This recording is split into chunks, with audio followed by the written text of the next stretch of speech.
Hello, good morning students. आज हम class 10 में साइंस में जीव विज्ञान बायोलॉजी पढ़ते हैं।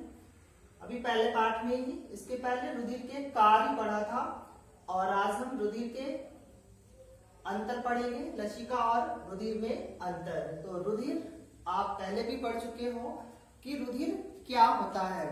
तो रुधिर के बारे में इतना हम जानते हैं कि रुधिर एक तरल संयोजी ऊतक है और लसिका भी एक तरल संयोजी ही ऊतक है, परंतु फिर भी इसमें कुछ अंतर है और उन अंतरों के बारे में पढ़ते हैं। परीक्षा में भी बहुत बार पूछा जाता है, महत्वपूर्ण है परीक्षा की दृष्टि से, इसलिए। तो रुधिर एक गहरे लाल रंग का तरल संयोजी ऊतक है, यानी इसका रंग जो है लाल होता है। तरल का मतलब है बहने वाला यानी द्रव है, और संयोजी से तात्पर्य है कि ये सबको बांध करके रखता है, यानी और सारे कई अंगों को रुधिर बांधने का कार्य करता है, इसलिए गहरे लाल रंग का तरल संयोजी ऊतक है। इसी के विपरीत लसिका लिम्फ क्या है कि रंगहीन तरल संयोजी ऊतक है, यानी जो लसिका है इसमें कोई रंग नहीं होता है, ये एक रंगहीन स्वच्छ तरल पदार्थ होता है। तो आप पहला अंतर है कि रुधिर गहरे लाल रंग का तरल संयोजी ऊतक है, लसिका एक रंगहीन स्वच्छ तरल संयोजी ऊतक है। इस प्रकार पहला हुआ। दूसरा कि इसमें WBCS की संख्या कम पाई जाती है, यानी रुधिर में लाल रुधिर कणिकाओं की संख्या अधिक पाई जाती है। RBCS यानी रेड ब्लड कार्पेल्स की संख्या अधिक पाई जाती है, और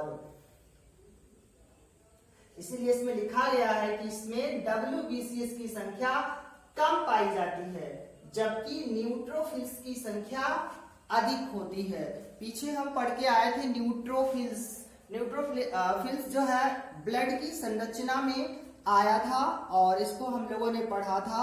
यानी WBCS यानी श्वेत रुधिर कणिकाओं का एक भाग था, कणिकामय श्वेत रुधिराणु, और कणिकामय श्वेत रुधिराणु का ये तीसरा भाग था न्यूट्रोफिल्स, जिसमें हम लोगों ने पढ़ा था कि न्यूट्रोफिल्स जो है केंद्रक 2 से 5 खंडों में होता है या पिंडों में होता है। ये संख्या में 4 से 5 हजार जो है प्रति घन ml होती हैं। इस प्रकार पीछे पढ़ कर के आए हैं, इसलिए इसमें WBCS की संख्या कम, जबकि न्यूट्रोफिल्स की संख्या अधिक होती है रुधिर में।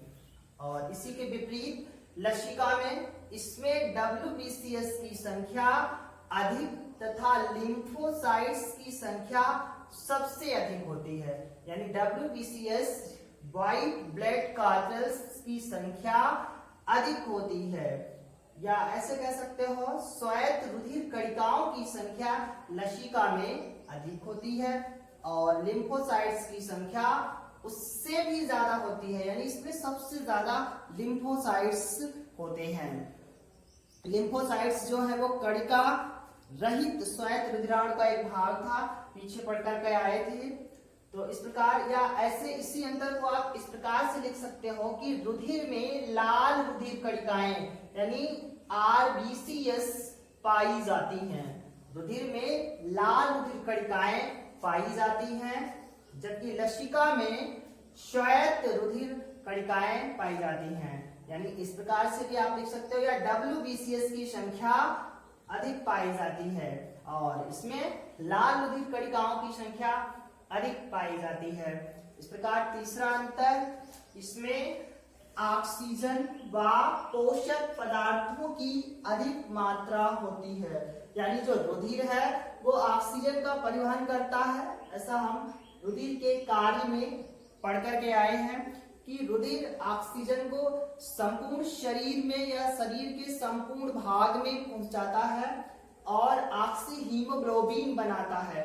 ऐसा भी पीछे पढ़ के आए हैं कि रुधिर ऑक्सीजन से क्रिया करके ऑक्सी हीमोग्लोबिन बनाता था और वह पोषक पदार्थों की अधिक मात्रा होती है, यानी रुधिर में पोषक पदार्थ जैसे प्रोटीन की मात्रा अधिक पाई जाती है, यानी इसमें प्रोटीन अधिक मात्रा में होता है रुधिर में। इसी के विपरीत लसिका में ऑक्सीजन तथा पोषक पदार्थों की मात्रा कम होती है, यानी लसिका में पोषक पदार्थ कम पाए जाते हैं और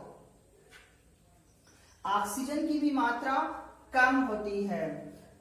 इस प्रकार हमारा तीसरा समाप्त हुआ। चौथा अंतर कि रुधिर में इसमें उत्सर्जित पदार्थों व CO2 की मात्रा कम होती है, यानी जो रुधिर है उसमें उत्सर्जित पदार्थ यानी हमारे शरीर में जो भोजन पचने के बाद कुछ ऐसे अपशिष्ट पदार्थ बचते हैं जो हमारे शरीर के लिए किसी प्रकार लाभदायक नहीं होते हैं, उनकी मात्रा और CO2 यानी कार्बन डाइऑक्साइड की मात्रा रुधिर में जो है कम होती है, जबकि लसिका में कार्बन डाइऑक्साइड की मात्रा तथा वर्ज्य पदार्थ यानी जो बेकार के मटेरियल्स हैं, यानी जो शरीर के लिए किसी प्रकार लाभ नहीं पहुंचाते हैं, उनकी मात्रा अधिक होती है।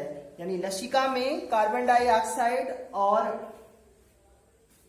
वर्ज्य पदार्थ बेकार पदार्थों की मात्रा अधिक होती है।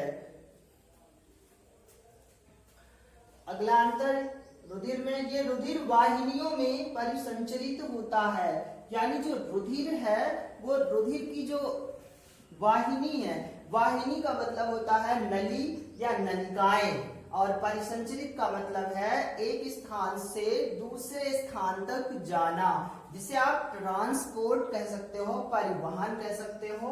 यानी जो रुधिर है वो रुधिर की जो वाहिनियां हैं यानी जो नलिकाएं हैं, उन नलिकाओं में निरंतर बहता रहता है या परिसंचरित होता है।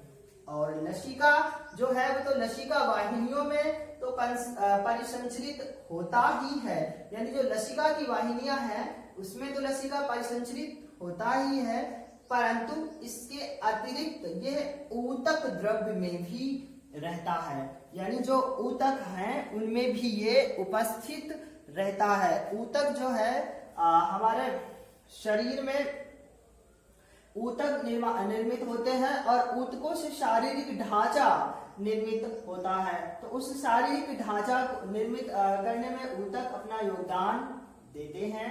तो इस प्रकार यानी हम पढ़ते हैं कि रुधिर वाहिनियों में परिसंचरित होता है, यानी जो रुधिर है वो रुधिर की जो वाहिनियां हैं, नलिकाएं हैं, उनमें परिसंचरित होता है, जबकि लसिका वाहिनियों में परिसंचरित होने के अतिरिक्त ऊतक द्रव्य में भी रहता है। इस प्रकार रुधिर और लसिका में अंतर हम लोगों ने पढ़े और समझे, और आप इसको अच्छे से पढ़िए, समझिए, आपकी परीक्षा के लिए बहुत महत्वपूर्ण है ये।